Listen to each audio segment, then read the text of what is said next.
अस्सलाम वालेकुम, मैं हूं फ़खर दुरानी और आप देख रहे हैं फैक्ट चेक पाकिस्तान। आज दो मौज़ूआत के ऊपर बात करेंगे। पहले नंबर पे बात करूंगा जस्टिस काजी फायज ईसा की रिटायरमेंट के मौके के ऊपर जस्टिस मंसूर अली शाह की तरफ से जो खत लिखा गया है उसमें इंतहाई सख्त ज़ुबान इस्तेमाल की गई है। उस खत से क्या रिफ्लेक्ट हो रहा है, क्या इससे आने वाले दिनों का भी पता चल रहा है जस्टिस मंसूर अली शाह क्या कर सकते हैं, और साथ साथ ये भी कि जस्टिस याह्या अफरीदी के लिए इस खत में क्या पैगाम है। तफसीलन इस हवाले से बात करूंगा और आपको कुछ एग्जाम्पल्स भी दूंगा माजी में जो सुपरसीड हुए या जजेस के आपस में इख्तलाफात के हवाले से उनका क्या कंडक्ट रहा बतौर जजेस के, और साथ ही ये भी कि जस्टिस मंसूर अली शाह क्या सीनियर प्यूनी जज रहेंगे, क्योंकि ये एक डिबेट जारी है कि जस्टिस याह्या अफरीदी के बाद चीफ जस्टिस बनने के बाद जो सीनियरिटी लिस्ट है वो दोबारा से मुरतब होगी, तो जस्टिस याह्या अफरीदी के बाद वाले जजेस सीनियर प्यूनी जज होंगे। इस पे तफसीलन बात करूंगा। और दूसरे नंबर पे बात करूंगा बुशरा बीबी के हवाले से। उनकी रिहाई के बाद ये तवक्को की जा रही थी और मीडिया पे पहले शुरू में ये भी खबरें चली कि बुशरा बीबी बनी गाला या लाहौर जमान पार्क हाउस में रहेंगी, लेकिन वहाँ पे नहीं, उल्टा वो पेशावर चली गई और चीफ मिनिस्टर की जो एनेक्सी है वहाँ पे वो ऐसे लग रहा है कि वो मुस्तकिल सुकूनत अख्तियार करेंगी। लेकिन उनकी रिहाई के हवाले से जो मुतजाद दावे आ रहे हैं, एक तरफ ये दावा किया जा रहा है कि बुशरा बीबी की रिहाई दरअसल एक डील का शाखसाना है और मामला ये है कि वो पार्टी को टेक ओवर करेंगी, जबकि दूसरी तरफ जो बुशरा बीबी की अपनी बहन है उन्होंने एक बड़ा खतरनाक दावा किया है। वो ये कहती हैं कि बुशरा बीबी के दांतों में इन्फेक्शन था और उस इन्फेक्शन वो इतना ज़्यादा ख़राब हो गया कि उनके कानों तक से खून रिसना शुरू हो गया था, क्योंकि ये एक मेडिकली उनके गले पड़ सकता था मौजूदा हुकूमत और इस्टेब्लिशमेंट के, इसलिए उन्होंने जल्दबाजी में बुशरा बीबी को रिहा किया है। हकायक क्या है, इस हवाले से भी तफसीलन गुफ्तगू करेंगे। सबसे पहले बात कर लेते हैं जस्टिस मंसूर अली शाह की तरफ से जो खत लिखा गया है काजी फायज ईसा की रिटायरमेंट के मौके के ऊपर। हमेशा से ये एक उसमें जुडिशल एक रिवायत रही है कि जो आउट गोइंग चीफ जस्टिस होते हैं अपने आखिरी दिन उनको एक जो है वो अलविदाई रेफरेंस दिया जाता है, जिसमें जजेस की तरफ से उनके बारे में जितना भी बतौर उनकी जज या चीफ जस्टिस लेगेसी होती है, जो उन्होंने फैसले किए या ओवरऑल उनका जो कंडक्ट होता है, उस हवाले से तासुरात का इजहार किया जाता है। इस जो रेफरेंस था इसमें जस्टिस मंसूर अली शाह पहले ही वो उम्रे के लिए रवाना हो गए, लेकिन आज उनका रेफरेंस के मौके के ऊपर जो ख़त पब्लिक हुआ है वो इंतहाई, उसमें ना सिर्फ ये कि सख्त ज़ुबान इस्तेमाल की गई है, लेकिन उसमें काफ़ी कंट्रोवर्शियल ज़ुबान इस्तेमाल की गई है, जिसमें उन्होंने जस्टिस काजी फायज ईसा के हवाले से ना सिर्फ ये कि सख्त ज़ुबान इस्तेमाल करते हुए कुछ इल्ज़ामात भी लगाए हैं। वो कहते हैं जो एक्सटर्नल प्रेशर आया तो इन्होंने शुतुरमुर्ग की तरह वो अपना सर रेत में दबा लिया, और फिर साथ ये कि एक्सटर्नल दबाव के ये ना सिर्फ ये कि ज़ेरे तहत आ गए, बल्कि साथ ये भी कि ये अपने फैसलों में ये लिख रहे हैं कि जो भी आइन के ख़िलाफ़ कोई फ़ैसला हो उस पर अमल दरामद नहीं करना चाहिए। उसमें उन्होंने जो अल्फाज शेमलेसली या इस तरह के अल्फाज इस्तेमाल किए, अगर वो ख़त पढ़ें तो उससे ये अंदाज़ा होता है कि जस्टिस मंसूर अली शाह का जो गुस्सा है वो बिल्कुल इसमें झलक रहा था और सामने वाज़े था। एक अंग्रेज़ी की प्रोवर्ब है या कहावत है कि victory with magnanimity and defeat with grace, लेकिन जस्टिस मंसूर अली शाह की ये जो एक डिफीट है, ज़ाहिरी बात है वो चीफ जस्टिस उनका वो उन्होंने बनना था, लेकिन आइनी तरमीम के बाद वो चीफ जस्टिस नहीं बन सके और उनसे दो जो नंबर जूनियर थे जस्टिस याह्या अफरीदी वो चीफ जस्टिस बने हैं, तो उसके बाद उनकी ये एक बज़ाहिर तो डिफीट है। लेकिन हमेशा इंसान का जो एक अच्छे किरदार वाला होता है, जो कि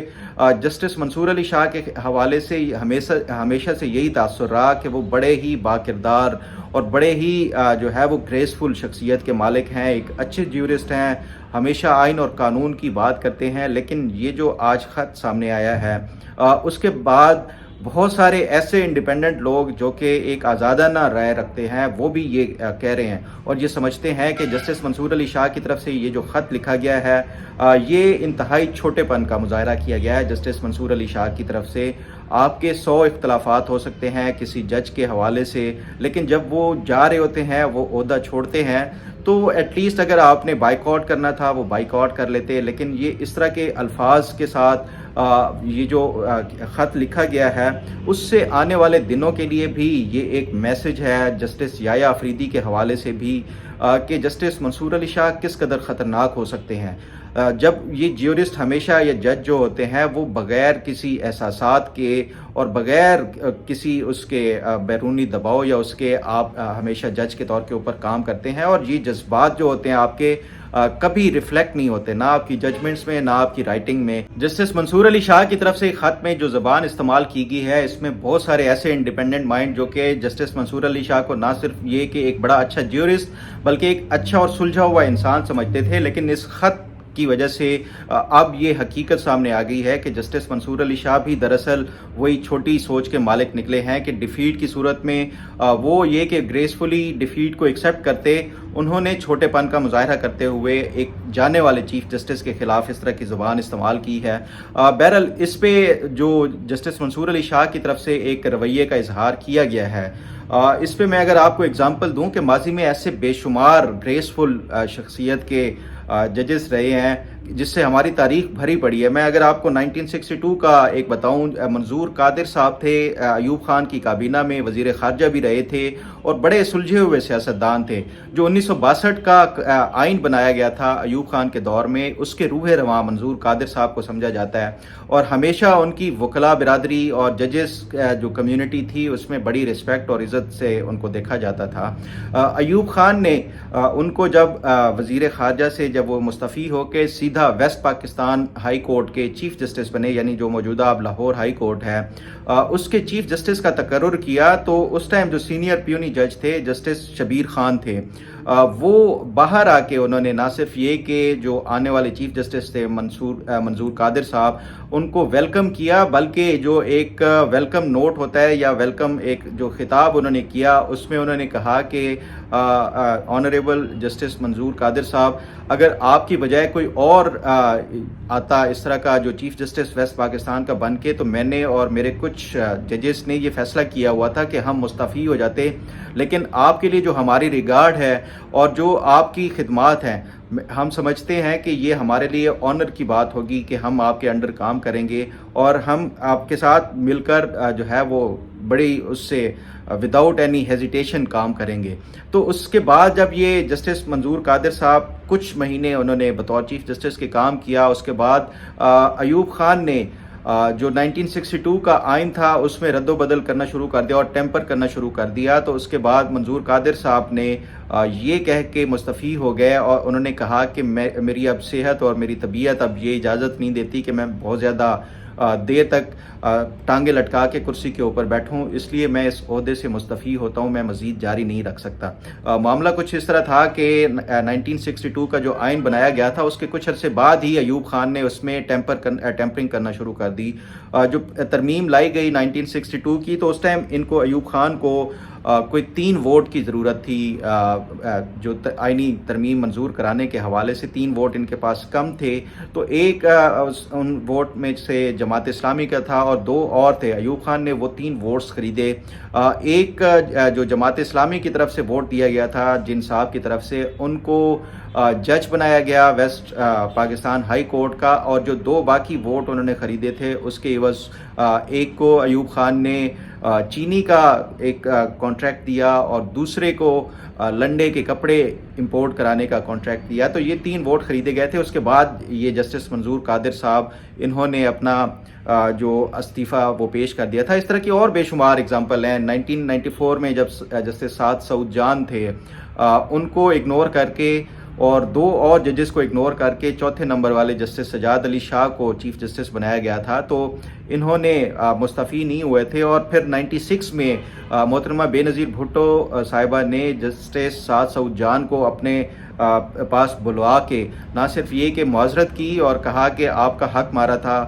حق تلفی ہوئی تھی، تو اس کے لیے ہم آپ سے بہت زیادہ معذرت خواہ ہیں۔ محترمہ بے نظیر بھٹو صاحبہ نے جب یہ بات کی تو جسٹس جو سعد سعود جان جو ریٹائر ہوئے اس ٹائم 96 میں، انہوں نے یہ کہا کہ پرائم منسٹر صاحبہ،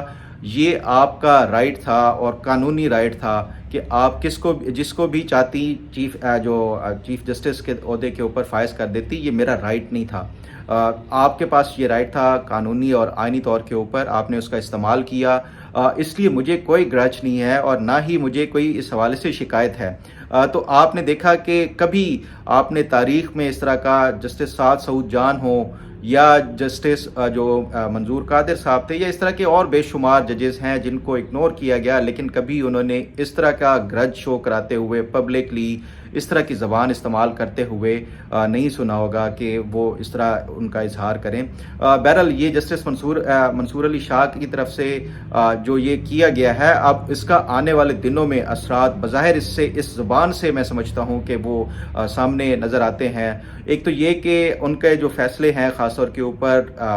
ये मखसूस नशिस्तों वाला हो, उसके हवाले से एक उनका गुस्सा, फिर उनका जो चीफ जस्टिस ना बनने के हवाले से और हुकूमत की तरफ से आईनी तरमीम वाला जो गुस्सा है वो सामने रिफ्लेक्ट हो रहा है, और उसका इजहार गो कि ये नहीं हो सकता कि वो इस तरह सिंगल हैंडेडली कोई एक्ट करके कोई इस तरह हुकूमत के ख़िलाफ़ कोई वो करते रहेंगे। लेकिन उसके बावजूद भी ये आने वाले दिनों में जो भी केसेस होंगे ये गुस्से का इजहार रिफ्लेक्ट होता रहेगा, मैं समझता हूँ। अब सवाल ये है कि ये एक बहस जारी है कि जस्टिस मंसूर अली शाह क्या सीनियर प्यूनी जज रहेंगे या नहीं रहेंगे, और क्या या फिर वो जो सीनियरिटी लिस्ट है अब जस्टिस याया अफरीदी के उससे शुरू होगी। तो मेरी इस हवाले से मुख्तलिफ आइनी एक्सपर्ट्स से बात हुई, जो आइन के फ्रेमर्स रहे हैं उनसे बात हुई और उनसे पूछा कि क्या वाकई ये जो सीनियरिटी लिस्ट है वो चेंज हो जाएगी। तो उस पर जो जितने लोगों से भी मेरी बात हुई वो यही बताते हैं कि सीनियरिटी लिस्ट कभी चेंज नहीं होती, क्योंकि आपका जो चीफ जस्टिस है बाकी भी जजेस के तमाम के अख्तियारात एक जितने बराबर होते हैं। सिर्फ चीफ जस्टिस के पास एडिशनल जो है वो एडमिनिस्ट्रेटिव जो अख्तियारात होते हैं वो आ जाते हैं, इसलिए जो बाकी जजेस हैं वो उनकी सिर्फ सीनियरिटी उसी तरह रहेगी जैसे पहले होती है। इसमें सिर्फ यही हो सकता है कि आर्टिकल 209 के तहत जब किसी जज के खिलाफ कोई रेफरेंस आ रहा होता है तो उस टाइम अगर कोई ऐसा जज जो कि सुप्रीम जुडिशल काउंसिल का मेंबर हो और वो उसके खिलाफ रेफरेंस हो तो फिर वो अपने उस रेफरेंस में नहीं बैठ सकता, उससे जो नेक्स्ट सीनियर मोस्ट जज होते हैं वो बैठते हैं। सिर्फ उस सूरत में हो सकता है, अदरवाइज जो सीनियर प्यूनी जज अब भी यही जस्टिस मंसूर अली शाह रहेंगे और सेकंड सीनियर मोस्ट जो है वो यही जस्टिस मुनीब अख्तर ही रहेंगे। ये जो एक बहस जारी थी कि जस्टिस मंसूर अली शाह और जस्टिस मुनीब अख्तर अब वो सीनियर जजेस भी नहीं रहेंगे, तो इस हवाले से मेरी जितने लोगों से बात हुई वो यही बताते हैं। तो ये एक जो कन्फ्यूजन थी मैं समझता हूँ कि ये दूर हो गई। अब ज़रा बात कर लेते हैं बुशरा बीबी के हवाले से। जो पहले 2 दिनों से ये खबरें चल रही थी कि बुशरा बीबी एक डील के नतीजे में बाहर आई हैं, इस हवाले से पार्टी के अंदर PTI के अंदर मैंने 1-2 लोगों से बात की, वो भी ये समझते हैं कि ये कोई ना कोई मामला चल रहा है जिसकी वजह से बुशरा बीबी तो जो है वो बाहर आ गई हैं, लेकिन जो बुशरा बीबी जो इमरान खान की बहनें हैं वो अब जेल के अंदर हैं। साथ ये भी कि ये अचानक से बुशरा बीबी को ये सारा वो प्रोटोकॉल और फिर उसके बाद ये तय हुआ था पार्टी की जो सियासी कमेटी है उसकी तरफ से भी कि बुशरा बीबी या तो वो बनी गाला या फिर जमान पार्क में रहेंगी ताकि जो एक पार्टी को फाल उसकी जो है वो मज़ीद वो किया जा सके। लेकिन जब ये कल चला कि बुशरा बीबी लाहौर के लिए रवाना हुई हैं और अचानक फिर ये खबरें आना शुरू हो गई कि नहीं बुशरा बीबी तो पेशावर पहुंचने वाली हैं, और फिर उसके बाद ये खबरें आई कि बुशरा बीबी अब जो चीफ मिनिस्टर हैं खैबर पख्तूनख्वा की उनका जो चीफ मिनिस्टर हाउस है उसकी एनेक्सी में रहेंगी और उसके लिए तमाम तर इंतजामात किए गए हैं। तो ये जो PTI के अंदर धड़ेबंदी और ग्रुप बंदी है ये उसमें मजीद मैं समझता हूँ कि ये तकवीयत मिलेगी। और दूसरा जो माजी में बुशरा बीबी के हवाले से इल्ज़ामात लगाए जाते रहे फरा गोगी के ज़रिए कि वो पंजाब की जितनी भी ब्यूरोक्रेसी है उसकी ट्रांसफ़र पोस्टिंग में बुशरा बीबी ही इन्वॉल्व थी और फरा गोगी के ज़रिए ऑपरेट करती थी। अब ये दोबारा से ये इस तरह के सवालात और इस तरह के इल्ज़ामात अभी से ही सर उठाना शुरू हो गए हैं कि अब खैबर पख्तूनख्वा की जो गवर्नमेंट है उसको कंट्रोल बुशरा बीबी करेंगी और तमाम मामलात वो दरअसल एक डिफेक्टो चीफ मिनिस्टर के तौर के ऊपर होंगी। साथ ये भी एक इल्ज़ाम लगाया जा रहा है कि बुशरा बीबी और अली अमीन गंडापुर दोनों ही इस्टेब्लिशमेंट के डील के ज़रिए ही ये सारा कुछ ऑपरेट कर रहे हैं और ये पार्टी को दरअसल कमज़ोर कर रहे हैं। तो ये इस तरह के काफ़ी सारे जो सवालात और इस तरह के काफ़ी सारे इल्ज़ामात जो लगाए जा रहे हैं, मैं ये समझता हूँ कि आने वाले दिनों में जो कंडक्ट होगा ख़ास तौर के ऊपर बुशरा बीबी का, वो उससे वाज़ेह हो जाएगा कि क्या वाकई वो पार्टी को कमज़ोर करने के हवाले से कोई काम कर रहे हैं। अगर तो फिर इस तरह के कोई करप्शन के ब्यूरोक्रेसी में जो है वो बड़े पैमाने के ऊपर तबादले और इस तरह के वो शुरू होना वो नज़र आते हैं, तो उससे ज़ाहिर हो जाएगा कि ये फिर से जैसे माजी में पंजाब गवर्नमेंट में काम किए गए थे उस तरह का वो शुरू हो गया है। और फिर साथ साथ ये भी कि पार्टी के अंदर अगर जो इख्तलाफात हैं वो मज़ीद अगर वो बढ़े, तो उससे भी ये ज़ाहिर हो जाएगा कि ये बुशरा बीबी वाकई किसी डील के नतीजे में कि पार्टी को मज़ीद कमज़ोर करना है। ताहम उसका जो दूसरा अब एंगल है, ये बुशरा बीबी की बहन है मरियम रियाज भट्टू, उनकी तरफ से एक दावा किया गया है और ये कहा गया है कि बुशरा बीबी की तबीयत काफ़ी अरसे से बहुत सख्त ख़राब थी। एक तो जेल में जो सफाई के इंतज़ामात थे वो बिल्कुल इंतहाई बुरे, और उसके साथ साथ जो इनको सेल दिया गया था उसमें गटर का पानी और गटर के मैन जो खुले हुए थे, और उसके साथ साथ ये भी कि इतना गंदगी और चूहों की वजह से बुशरा बीबी को इन्फेक्शन हुआ दांतों का। वो इन्फेक्शन इतना बिगड़ गया कि दांतों में पीप आई, फिर उसके बाद कानों से उनके खून रिसना शुरू हो गया था, और साथ साथ इन्फेक्शन का जो असर था वो उनके दिमाग के ऊपर, और उनकी आंखें भी सूज गई हैं। यही वो वजह है कि इनकी जब तबीयत ज़्यादा ख़राब हुई और संभलने से बाहर हुई, तो जो मौजूदा हुकूमत है और उसके साथ साथ इस्टेब्लिशमेंट, उन्होंने ये इसमें आफियत जाना कि ये कहीं उनके गले ना पड़ जाए, इनको फिलफौर ज़मानत के ऊपर रिहा किया जाए ताकि वो किया जा सके। अब मेरा सवाल ये है कि अब बुशरा बीबी 2 दिनों से वो रिहा हो चुकी हैं, और वाकई में अगर उनका इतना ज़्यादा बुरी ट्रीटमेंट की गई और उनका इन्फेक्शन और उनकी जो बीमारी इतनी ज़्यादा बढ़ गई थी कि ये हुकूमत के गले पड़ सकती थी, तो ये अब इंडिपेंडेंटली खैबर पख्तूनख्वा की गवर्नमेंट उनके पास है, एक मेडिकल बोर्ड तश्कील दे के ना सिर्फ ये कि पूरी तहकीकात कराई जाएँ, और जितने भी इस हवाले से जो एविडेंसेस हैं और बुशरा बीबी की जो हालत है ख़ास तौर के ऊपर, वो उसका ना सिर्फ ये कि अवाम में सबूतों के साथ इनको पेश करना चाहिए, ताकि ये हुकूमत जो बुरी तरह से अगर ये कैदियों को इस तरह जो ट्रीट करते हैं किसी सियासी कैदी को, तो उनके हवाले से ये बाकायदा तौर के ऊपर इनके खिलाफ बात होनी चाहिए और एहतजाज होना चाहिए। लेकिन बज़ाहिर ऐसा ही लगता है कि ये जो एक वो कहा जा रहा है, ये भी एक बयानिया हमदर्दी का बयानिया बनाने के हवाले से ही वो किया जा रहा है, क्योंकि अगर कोई इस तरह की बात होती तो पीटीआई कभी भी हिचकिचाती नहीं है। वो जो सबूत हैं या एविडेंसेस हैं इस तरह की जो माल ट्रीटमेंट की गई है किसी के साथ, उसको सामने लाने के हवाले से